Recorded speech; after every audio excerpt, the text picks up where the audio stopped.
Hello, कैसे हैं आप लोग? अच्छे हैं? देखिए, आज मैं आपको 9वां वर्ग के हिंदी का एक अध्याय पढ़ाने जा रहा हूँ। भारत का पुरातन विद्यापीठ नालंदा। भारत का पुरातन विद्यापीठ नालंदा। नालंदा विद्यापीठ जो हमारा है, अभी खंडहर उसका बचा हुआ है, वह प्राचीन समय में बहुत बड़े विद्यालय थे। जैसे आज ऑक्सफोर्ड और कैम्ब्रिज विश्वविद्यालय हैं, यूनिवर्सिटीज़ हैं, वैसे ही भारत में 2 यूनिवर्सिटी हुआ करता था, विक्रमशिला विश्वविद्यालय और अपना नालंदा विश्वविद्यालय। तो नालंदा विश्वविद्यालय को बख्तियार खिलजी नामक शासक जो था मुस्लिम, वह ध्वस्त कर दिया, बर्बाद कर दिया उसको, बताएंगे आपको अभी। उससे पहले थोड़ा सा हम लेखक परिचय को जान लेते हैं। इसके लेखक है हमारे डॉक्टर राजेंद्र प्रसाद। डॉक्टर राजेंद्र प्रसाद जो हमारे बिहार के थे और भारत के प्रथम राष्ट्रपति, याद रखिएगा, भारत के प्रथम राष्ट्रपति डॉक्टर राजेंद्र प्रसाद ही लिखे हुए हैं। किसको? भारत का पुरातन विद्यापीठ नालंदा। राजेंद्र प्रसाद का जन्म जो है 3 दिसंबर 1884 को बिहार के सारण जिले के जीरादेई गांव में हुआ था। याद रखिए, राजेंद्र प्रसाद का जन्म बिहार के सारण जिला में हुआ था। कब? 3 दिसंबर 1884 को। 3 दिसंबर 1884 को। इनके पिता का नाम याद कर लीजिएगा, महादेव सहाय।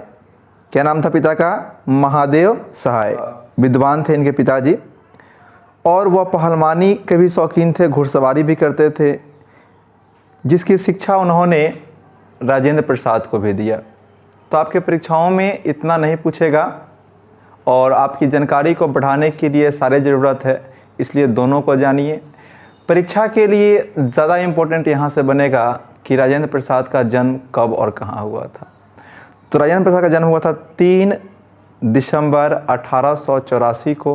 कहाँ पर? बिहार के सारण जिला के जीरादेई गांव में। इनके पिता का नाम याद रखिएगा, महादेव सहाय था, जो फारसी और संस्कृत के अच्छे जानकार थे, विद्वान थे। तो यहाँ 2 क्वेश्चन काफ़ी इम्पोर्टेंट है कि पिता का नाम और जन्म। तो जन्म कब और कहाँ हुआ? तो 3 दिसंबर 1884 को। कहाँ पर? अपने बिहार के सारण जिले के जीरादेई गांव में हुआ था। इनके पिता का नाम महादेव सहाय। इन्होंने मतलब कि महादेव सहाय ने पहलवानी और घुड़सवारी का जो इल्म था वह राजेंद्र प्रसाद को दिए। विधानसभा के अस्थाई अध्यक्ष थे हमारे डॉक्टर राजेंद्र प्रसाद। ये भी एक क्वेश्चन आपको भविष्य के लिए रखिए याद कि संविधान सभा के अस्थाई अध्यक्ष कौन थे। तो अस्थाई अध्यक्ष हमारे चुने गए थे कौन? राजेंद्र प्रसाद। उसके बाद में एक बात और ध्यान रखिएगा कि वो शुरू में वकालत कहाँ शुरू किए थे? तो 1911 में शुरू किए थे कोलकाता से। कहाँ शुरू किए थे? 1911 से कोलकाता में शुरू किए थे। लेकिन जब पटना में 1916 में अलग न्यायालय स्थापित हुआ, तो वहाँ से, कहाँ से? कोलकाता से वह पटना अपने बिहार में चले आए थे।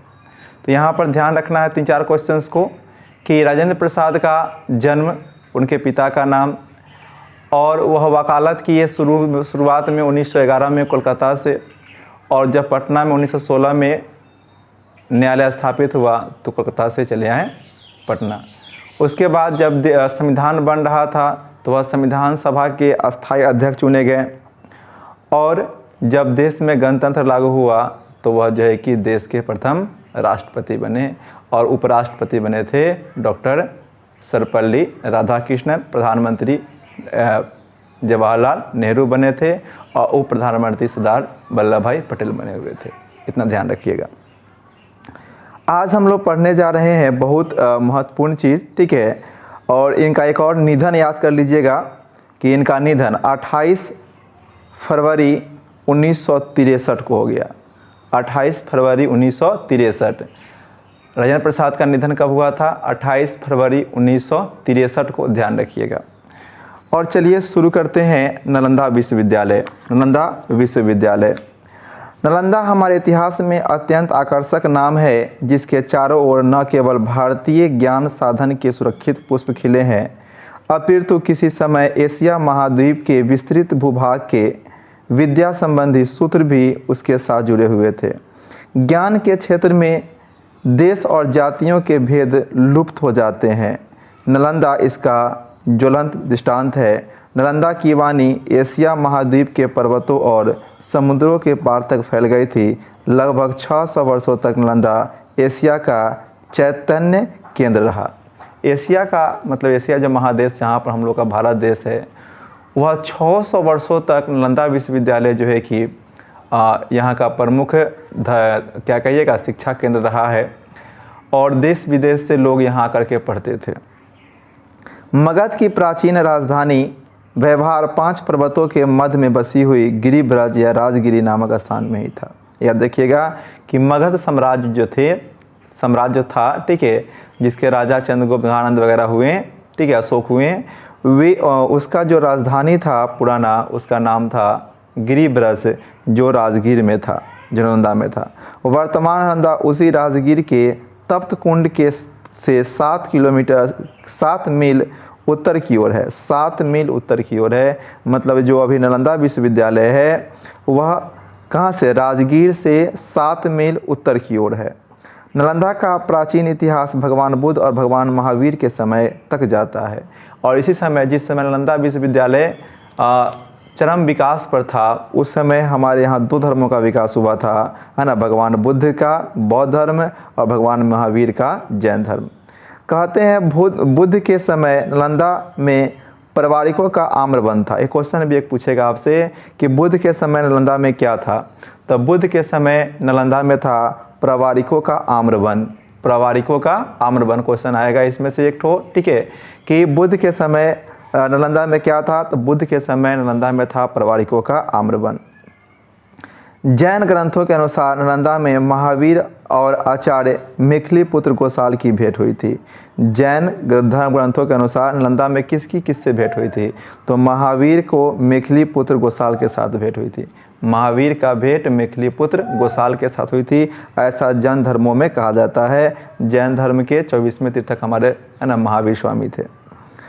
उस समय यह राजगिरी का उपग्राम, है ना, वरामिक स्थान समझा जाता था, जहां महावीर ने 14 वर्षावास व्यतीत किए थे। क्वेश्चन पूछेगा कि महावीर नालंदा में कितने समय बिताए हुए थे, तो 14 वर्षावास वहां पर बिताए हुए थे। श्रुत कीर्तान के अनुसार नालंदा के एक धनी नागरिक लेप ने धन धान शया आसन रथ सुवर्ण आदि के द्वारा भगवान बुद्ध का स्वागत किया और उनका शिष्य बन गए। देखिए एक याद रखिएगा, नाम क्या, लेप, धनी नागरिक था जिसका नाम था लेप। उन्होंने भगवान बुद्ध का स्वागत किया, धन धान सोना आसन रथ सुवर्ण सब कुछ दिया, ठीक है, और जो है कि बौद्ध धर्म को अपना करके वो भी बौद्धिस्ट बन गया। तिब्बत के विद्वान इतिहास लेखक लामा तारानाथ के अनुसार नालंदा सारीपुत की जन्मभूमि थी। याद रखिएगा, यहाँ से बहुत क्वेश्चन आपको आगे कंपटीशन एग्जाम में भी आएगा कि लामा तारानाथ कहाँ के निवासी थे, तो लामा तारानाथ जो थे तिब्बत के विद्वान थे। कहाँ के थे, तिब्बत के विद्वान और इतिहास लेखक थे, जो बताए थे जन्मभूमि नालंदा का जन्मभूमि किसको बताए थे, तो नालंदा को सारीपुत की जन्मभूमि बताए थे। तिब्बत के इतिहास लेखक लामा तारानाथ जो है ना, नालंदा को किसकी जन्मभूमि बताते हैं, तो सारीपुत की जन्मभूमि बताते हैं। इस, है ना, इनका चैत्य अशोक के समय में भी वहाँ था। राजा अशोक ने एक मंदिर बनवाकर उसे परिवर्धित किया। उस समय यद्यपि नालंदा की प्राचीनता की अनुश्रुति बुद्ध अशोक दोनों से संबंधित है, किंतु एक जीवंत विद्यापीठ के रूप में उसके जीवन का आरंभ लगभग गुप्त काल में हुआ था। यहाँ से आपको क्वेश्चन एक बनेगा, ठीक है, कि जो अशोक जो क्या कहते हैं कि नालंदा विश्वविद्यालय एक जीवंत विद्यापीठ के रूप में कब विकसित हुआ, तो गुप्त काल में।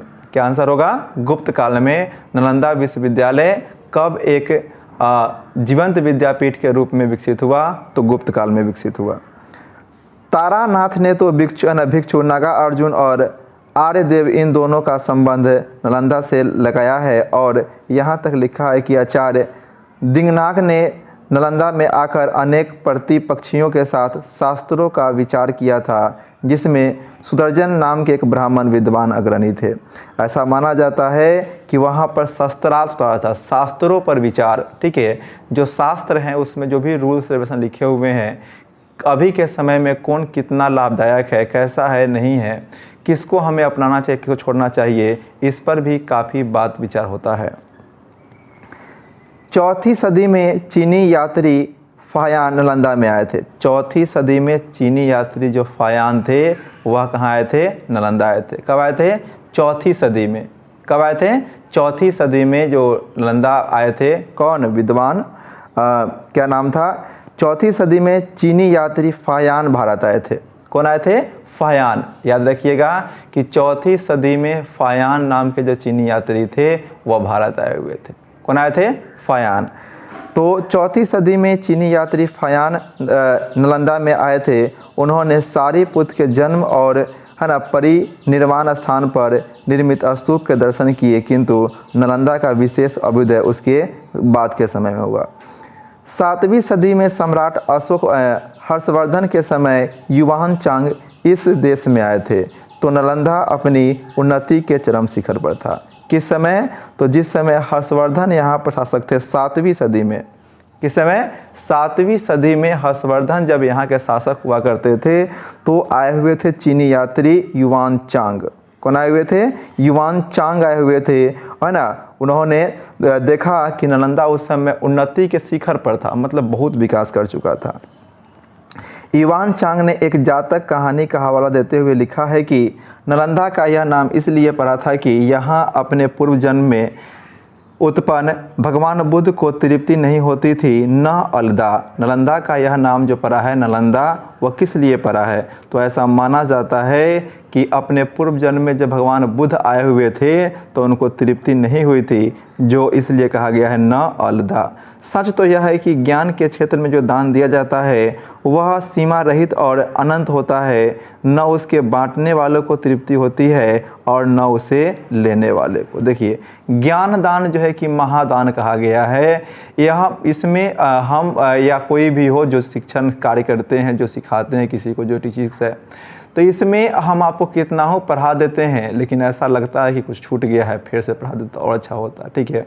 और पढ़ने वाले भी कितना हो पढ़ ले, लेकिन उसका भी कुछ ना कुछ बाकी रह जाता है। तो इसलिए कहा गया है कि सच तो यह है कि ज्ञान के क्षेत्र में जो दान दिया जाता है वह सीमा रहित है और अनंत है, न उसे बांटने वाले को तृप्ति होती है, न उसे लेने वाले को।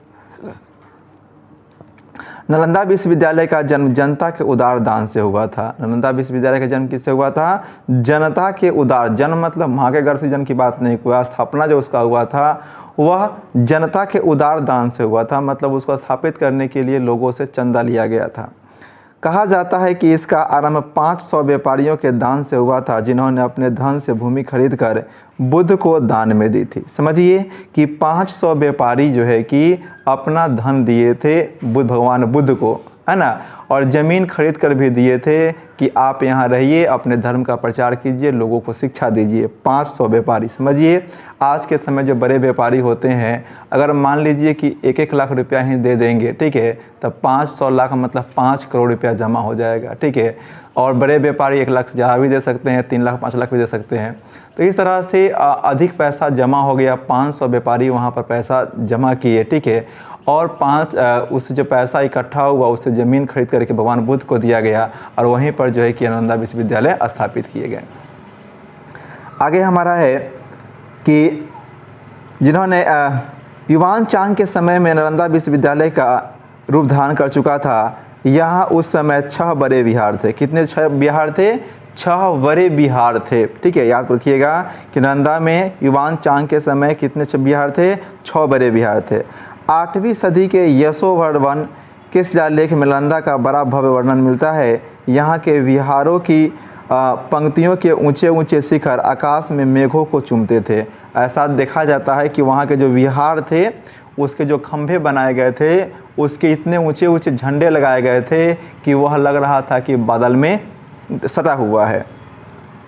यहाँ के विहारों की पंक्ति के ऊंचे ऊंचे शिखर आकाश में मेघों को चूमते थे। उनके चारों ओर नीले जल से भरे हुए सरोवर थे। नीले जल से भरे हुए सरोवर थे मीन्स जल पोखरा बनाया गया था जिसमें पानी भरे हुए रहते थे, जिनमें सुनहरे और लाल कमल तैरते थे। बीच बीच में सघन आम्र कुंजों की छाया थी। यहाँ के भवनों के शिल्प और स्थापत्य को देखकर आश्चर्य होता है। आप कभी नालंदा घूमने जाइए तो वहाँ पर देखिए खंडहर इतने विशाल विशाल बनाए गए थे, रूम और क्लासरूम और टीचर्स को रहने की जगह, ठीक है। तो वह देख करके आश्चर्य होता है। उनमें अनेक प्रकार के अलंकार और मूर्तियाँ है ना, मूर्तियाँ थी, सुंदर मूर्तियाँ थी। देखिए आप पुराने घरों पर देखिएगा है ना, तो उस पर जो कलाकारी किया जाता था, बहुत तरह तरह के डिजाइनिंग करके वहाँ पर मूर्तियाँ लगाया जाता था। नालंदा विश्वविद्यालय में भी ऐसे सुंदर मूर्तियाँ लगाई गई थी। यूँ तो भारतवर्ष में अनेक संघाराम हुए, किंतु नालंदा उन सबों में अद्वितीय था। चीनी यात्री इत्सिंग के समय इस विहार में 300 बड़े कमरे और 800 मंडप थे। 300 बड़े कमरे और 8 मंडप थे। 8 मंडप थे। बड़े कमरे मतलब बड़ा बड़ा कमरा विद्यार्थियों को पढ़ने के लिए, और बड़ा सा जिसको हॉल कहते हैं हम, ठीक है, उसको मंडप वहाँ कहा गया है। बड़ा बड़ा हॉल था जहाँ पर सैकड़ों विद्यार्थी एक बार में बैठ सकते थे। पुरातत्व विभाग की खुदाई में नालंदा विश्वविद्यालय के जो अवशेष प्राप्त हुए हैं उनसे इन वर्णनों की सच्चाई प्रकट होती है। आर्थिक दृष्टि से नालंदा विश्वविद्यालय के आचार्य और विद्यार्थी चिंतित निश्चिंत बना दिए गए थे। भूमि और भवनों के दान के अतिरिक्त नित्य प्रति के व्यय के लिए 100 गांवों की आय अक्षय निधि के रूप में समर्पित किया गया था। जान लीजिए कि वहाँ के विद्यार्थियों को, जिसे भिक्षाटन का समय पहले था रूल कि आप गुरु आश्रम में रहते हैं तो आपको भिक्षा मांग करके लाना है और तब खाना खाना है, लेकिन ऐसा नालंदा विश्वविद्यालय में नहीं था।